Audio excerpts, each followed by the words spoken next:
the biggest driver of mass censorship in the last 5 years, it actually wasn't the Europeans. They were the victims of it in a lot of ways. It was coming from the Biden administration. This whole crazy left-wing idea that we're not allowed to debate ideas, that we're not allowed to discuss things, that we have to silence people, censor them, throw them in jail for silently praying outside of an abortion clinic. These ideas are going to destroy Western civilization. They're going to destroy Europe, and they would destroy the United States of America if we allowed them to fester. Thank God we have a president now who believes in free speech, but the danger is still there. The danger is there in Europe. The danger is there in the United States of America. We have to ask ourselves the questions as leaders. Are we willing to defend people even if we disagree with what they say? If you're not willing to do that, I don't think you're fit to lead Europe or the United States of America.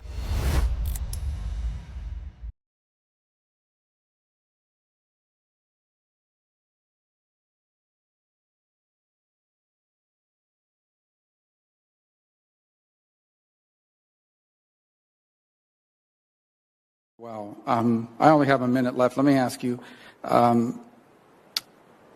does Ukraine have chemical or biological weapons?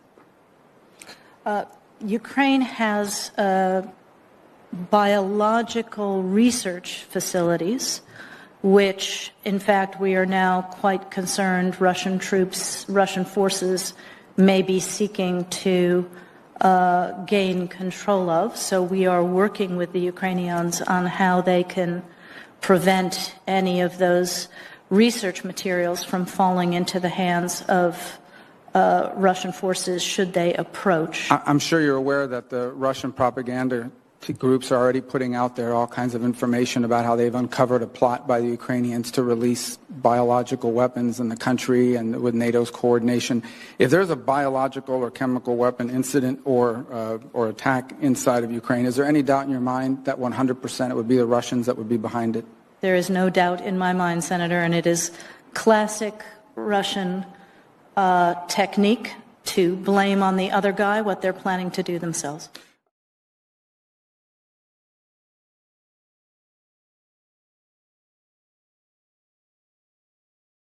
The new agreement between the Trump administration and Ukrainians. And here is what Donald Trump said about that. A lot of things, obviously, we'll be discussing what's happening with respect to Ukraine and Russia. At this moment, we have people talking in Russia. We have representatives over there, Steve Witkoff and others, and they're in very serious discussions. As you know, Ukraine has agreed, subject to this, what's happening today, to a complete ceasefire, and we hope Russia will do the same. Thousands of people are being killed, young people, usually, mostly young people. We were just talking about it. Thousands of young people are being killed a week, and we want to see that stop. And they're not Americans, and they're not from the Netherlands for the most part. No. They're from Russia, and they're from Ukraine, but they're people. And I think everybody feels the same way. We want it to stop. It's also a tremendous cost to the United States and to other countries. And it's something that would have never happened if I were president, and it makes me very angry to see that it did happen. But it happened, and we have to stop it. And Mark has done... Here is what he said, Scott. And many people are arguing what's the main reason of talking about ceasefire while they're knowing that both parties, Ukrainians and Russians, are talking about they don't want to accept a ceasefire. But it was some sort of surprise for many people that the Russian president said he responded this way. In this situation, I think the Ukrainian side might well want to achieve at least 30 days of ceasefire. And we're in favor of that, but there are nuances, though. Number one is what we're going to do with this sector of breached state border.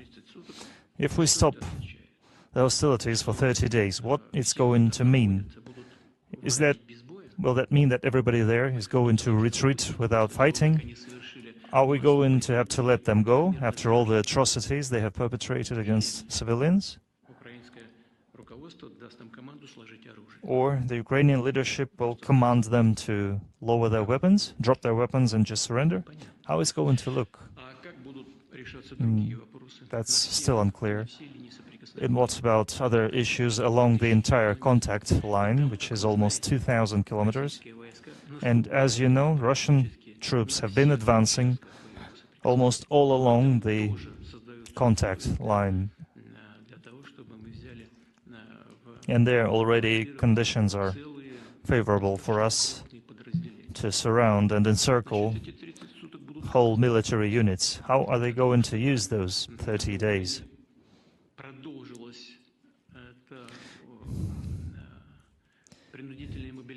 Is the ceasefire going to be used to continue forced mobilization, to continue rearming, to continue supplies of weaponry, to allow military units to regroup? But if nothing like this is done, then the question is bound to arise.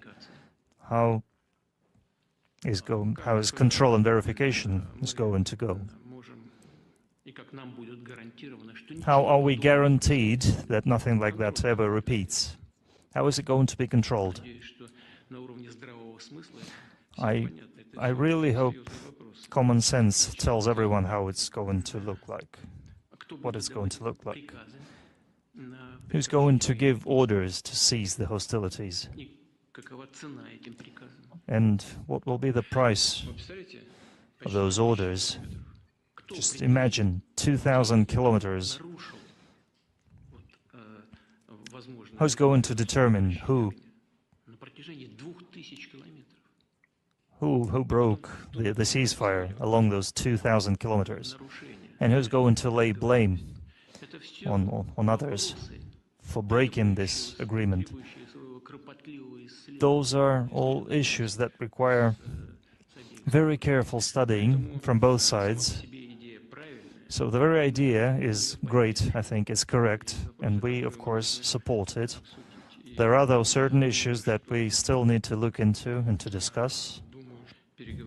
And we need to hold consultations with our American counterparts. Maybe we need to have a phone talk with President Trump to discuss that with him as well. But the very idea of ending this conflict in a peaceful manner, we support that.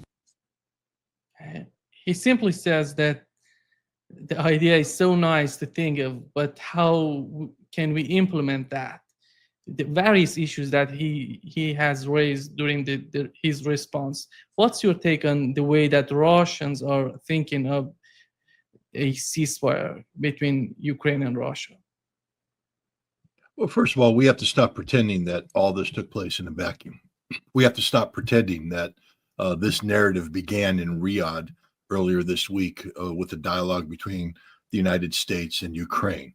And that somehow what came out of that dialogue was new and innovative and earth-shattering, and that Russia is receiving this for the first time, and that for the first time Russia is going back to the United States with its response. This is absurd in the extreme. This is a narrative that began, back during the campaign when President Trump, then candidate Trump, was given horrible advice by his principal advisor on Ukraine, Keith Kellogg. Horrible advice. And that advice turned into policy formulations that were unrealistic, both in terms of timelines and expectations. Expectations about how Russia would respond and what America could do to bring to the table. Unfortunately, we saw that Keith Kellogg's pronouncements were embraced by the Secretary of Treasury designate, Scott Bessent, who has become the Secretary of Treasury, who has made ridiculous comments about pressure that can be put on Russia economically, comments that the President of the United States, Donald Trump, bought into and repeated, and still in some ways continues to articulate that this is his thinking. But a reality check came in the form of Russia just refusing to even engage. Russia wouldn't pick up the phone, wouldn't talk. And the reason why is that they rejected Keith Kellogg's formulations out of hand. This led to Steve Witkoff, who is normally the Middle East envoy, being sent to Russia on February 11th. Why? Why would Witkoff be sent there? Because Mohammed bin Salman, Saudi crown prince, who is very knowledgeable of the Russians, has worked with the Russians intensively. Russia is, after all, a member of the OPEC Plus, so they have constant discussions about not just energy security, but when you're talking energy security, you're talking regional stability. I think sometimes people forget that there is direct connectivity, that you can't have energy security. And if you're an energy producing nation like Saudi Arabia, and your economy is dependent upon the price of oil, and you make budgets based upon the price of oil, what you need is consistency and stability. And regional conflict brings the exact opposite, makes it impossible to balance a budget, makes it impossible to have anything predictable outcomes. And so Saudi Arabia is very interested in stability. And they watched Steve Witkoff come in and seize the reins of authority away from the Biden administration when it came to the Gaza conflict. Watch how Steve Witkoff behaved and with the Israelis and with others, and was deeply impressed and understood that Steve Witkoff's authority came not from his knowledge of the Middle East, he has none, but his ability to be the vector for Donald Trump, to channel Donald Trump. He was very close with Donald Trump, and Donald Trump trusted him implicitly. And so Mohammed bin Salman called Vladimir Putin and said, this is the guy that you need to talk to. This is the guy that can get it started. And the hint was dropped. And next thing you know, Steve Witkoff is on his way to Moscow, February 11th, to ostensibly recover a prisoner, Mark Fogel, who had been imprisoned by the Russians for a drug offense. But this wasn't just a prisoner retrieval mission. He met with Vladimir Putin.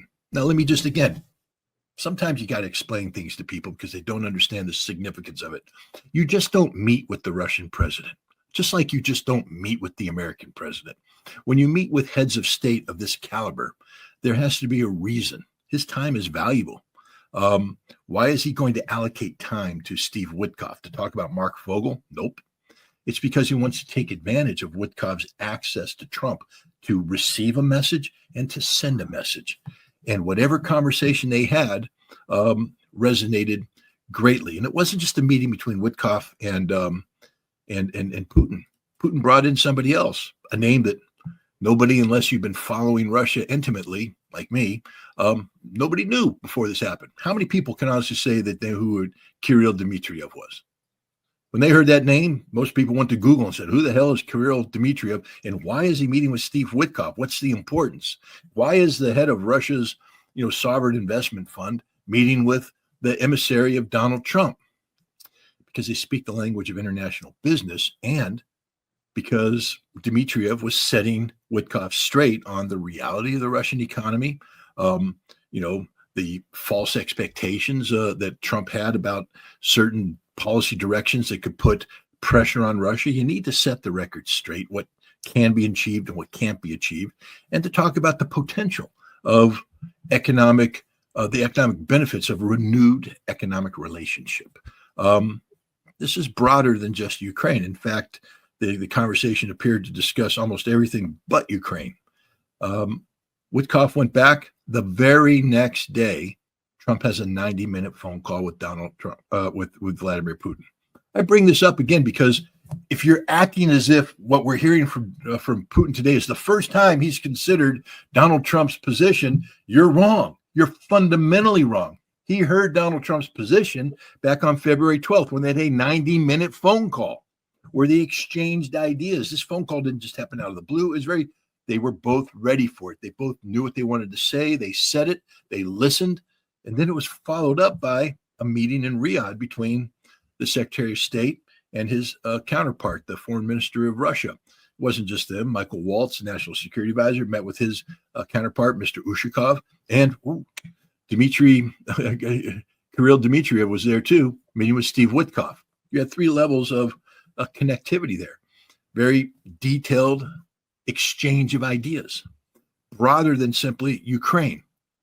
I bring this up because what we're seeing here is theater. That's it. This is theater. You know, Marco Rubio, when he met with the Ukrainian delegation in Riyadh earlier this week, wasn't making a final deal. Rubio knew he wasn't making a final deal. What Rubio was doing was beginning a process, but it was a process that was hampered by several things. One, by the Ukrainians themselves, who up until were refusing to. How can you talk about a negotiated settlement with Russia when the Constitution of Ukraine prohibits negotiation? I mean, this seems to be one of those stumbling blocks. And how do you proceed when, no matter what the President of the United States said, because let's just reiterate what Trump has said is some of the foundational understandings that have been reached between the United States and Russia. A, Russia didn't start this war. Whap! There goes the entire European narrative that this is a war of Russian aggression. Russia didn't start this war. Russia was right to defend its interests. These are fundamental things, guys. Previously, they've been dismissed as Kremlin talking points, but they're not. They're statements of fact, fact-based reality. 2, Ukraine will never be a member of NATO, ever. Just not going to happen. Boom. 3, there won't be European peacekeeping forces deployed to Ukraine. Isn't going to happen. Boom. And we can go on and on. This is the reality that was set forth. Having articulated, perhaps the most important, the war in Ukraine is a proxy war between the United States and Russia. Ukraine is just a proxy. That's sort of like the defining thing. When you have the Secretary of State articulate this, saying, this is between us and Russia. We're the warring parties. Ukraine is a proxy. This is fundamental. So because when you say that, you now understand the role that Ukraine plays. They're not driving this ship. They're just the proxy. This ship is being driven by the United States.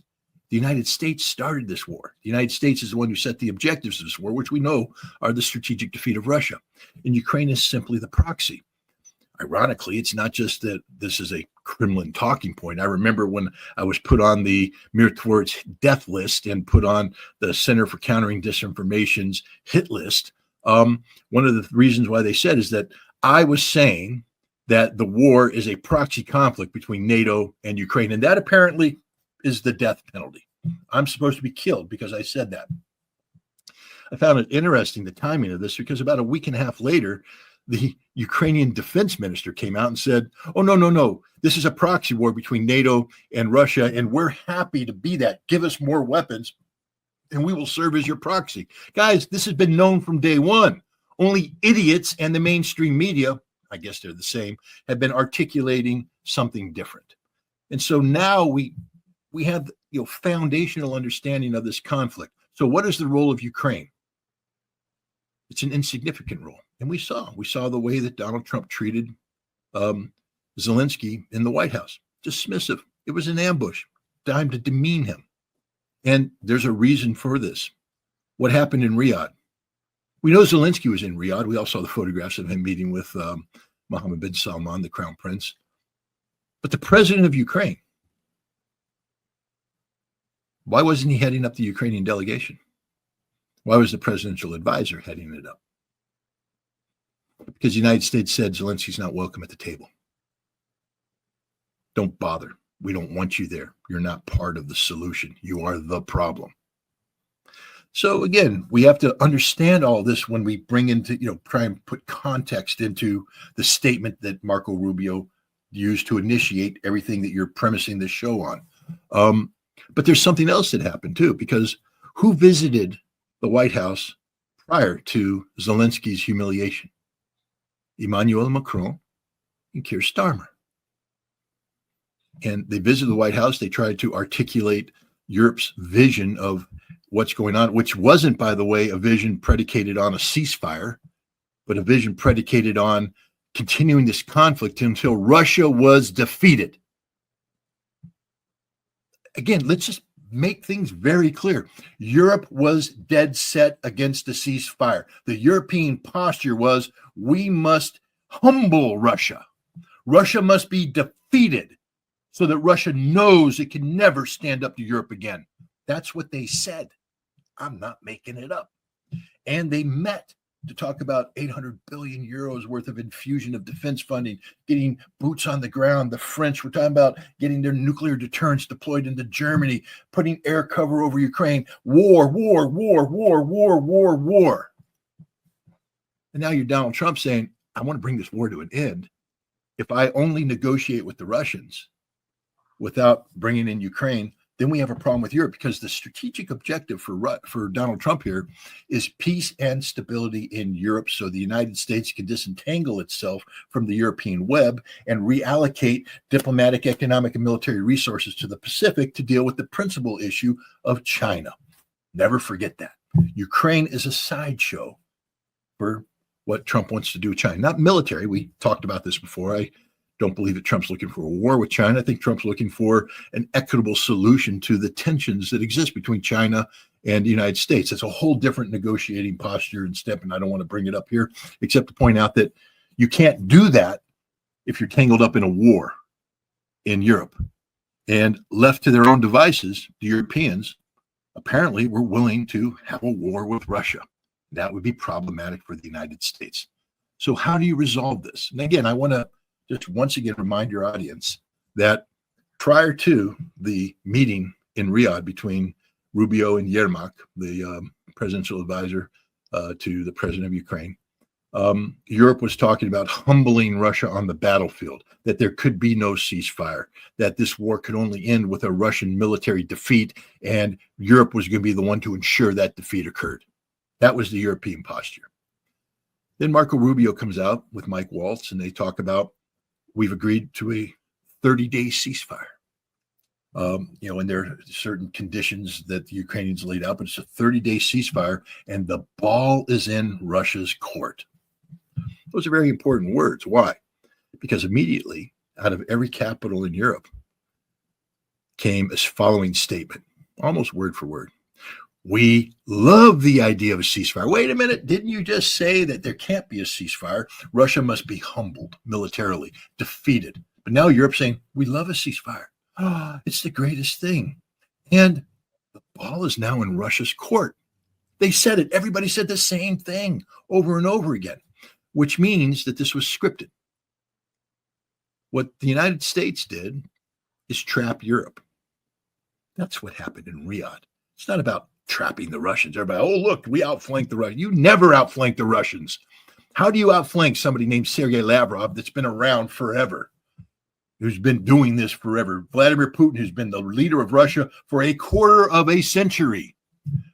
These Russians are better prepared. They know more. They know about themselves. They know about the world. They know about everybody. This is not their first rodeo. This is not their fifth rodeo. This is not their 1000th rodeo. They invented the frickin' rodeo. And so they, you don't outmaneuver the Russians, but Donald Trump outmaneuvered Europe, because now Europe is committed to not war, but a ceasefire. Europe has said that is the best outcome. That is the outcome we want, a ceasefire. And the ball is in Russia's court. What's important about that term? It implies a process. I mean, it's a reference to a game. They didn't say, take it or leave it, Russia. No one said that. They said, the ball's in your court. So that's like a tennis thing, They just hit the ball into Russia's court. Now, that ball can either score a point in the match, or Russia will volley it back. Game on. And look at what Russia's done. Listen to what Vladimir Putin said. Ceasefire is essential. Essential. We accept a ceasefire. We accept it. They're playing the game. You see what happened there? They're Ball's playing back.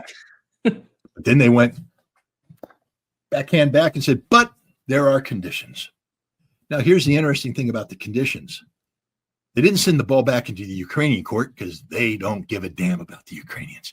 They didn't send it back into the European court because Europe, frankly speaking, took themselves out of the game the moment they said, we accept the ceasefire. They went to the American court. And the Americans are receiving the Russian statement today, except this isn't the first time they heard this, Nima. It's the second time or the third time they've heard this. Nothing new is being presented to the Americans. Nothing new.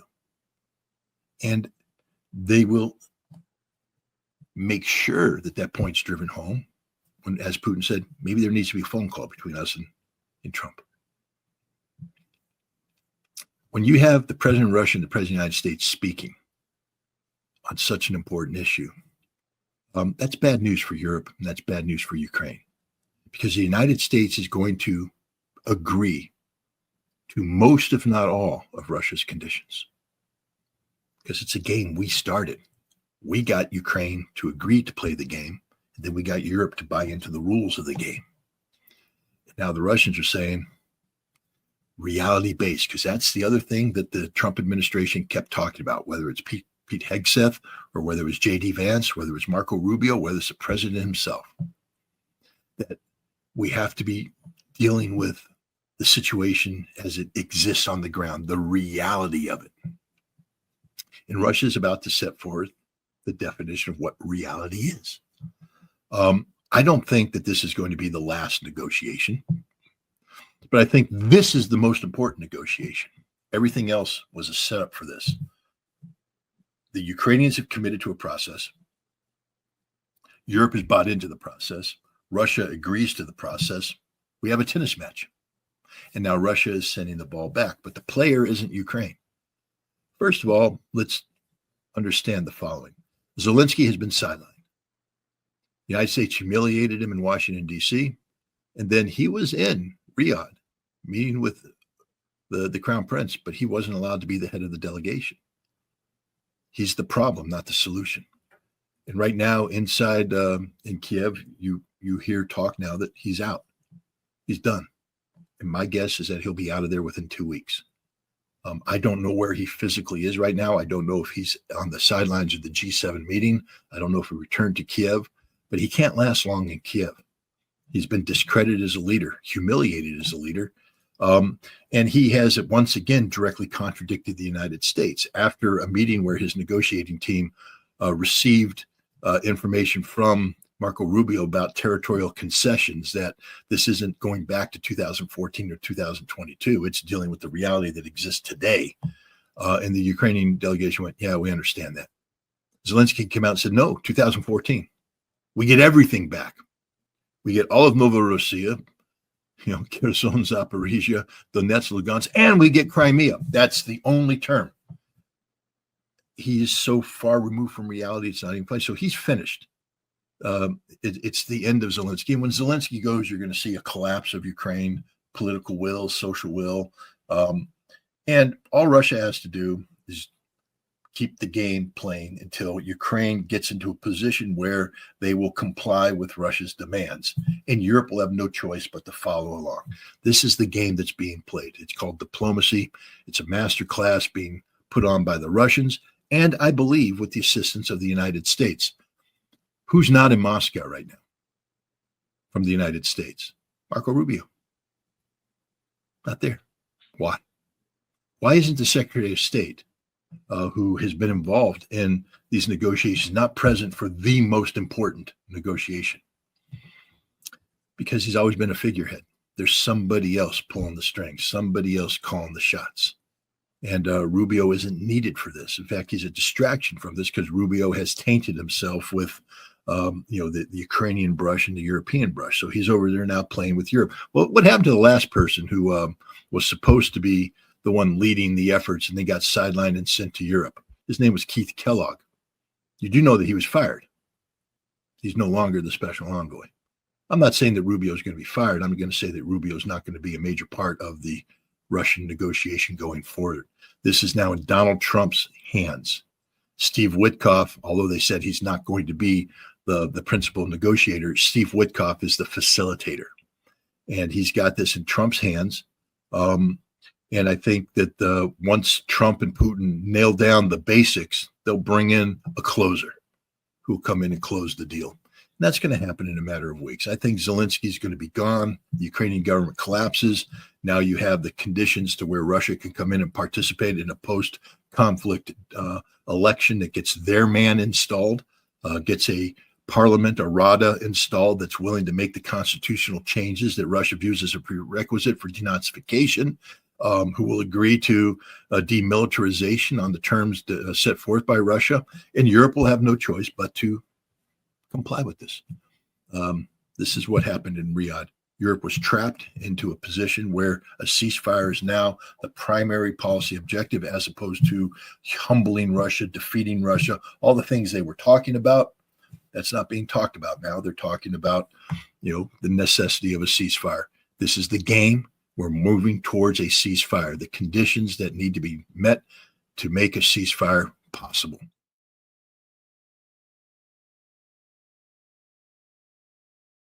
Mr. Trump, I want to thank you for your peace efforts from the people of Ukraine. You see how they silence the voice of people of Ukraine who are trying to say thank you for your peace efforts. It's a national guard of Ukraine, which is under supervision of the Zelensky. Zelensky and Yermak are trying to silence people's voice who wants peace. They're trying to show for the whole world that Ukraine does not peace. And these guys, they stop me to say thank you for your priceless peace efforts. They can't stop me. That's why they bring me back to the prison. They're trying to silence every voice of every Ukrainian who wants peace. Who wants to say thank you for peace. And Mr. Trump, we are sending you deep respect and deep thanks for your peace effort. You see how it goes. You see how they show that there is going to be peace. And thank you, Mr. Trump. We are praying for you, and we hope that you will get peace for Ukraine, because Zelensky and Yermak does not want peace. They want to gain their power and money and stop Ukrainians to talk and to say peace. Peace, peace, and peace. Thank you.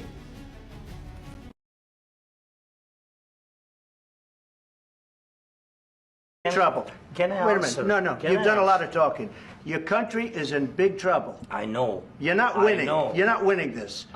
You have a damn good chance of we are coming out staying, okay because of Mr. us. President, we are staying in our country, staying strong from the very beginning of the war. We've been alone, and we are thankful. I said thanks You haven't in been this alone. cabinet, You and haven't not been only alone. in this cabinet. We gave you, through I this said thank stupid you. president, $350 billion. You voted we gave for you your military president. equipment, You and you voted men for are your brave, president. but they had to use our military. Yes. What about if you didn't have You our invited military me- equipment, You invited if me you to didn't speak. have our military equipment, this war would have been over in 2 weeks.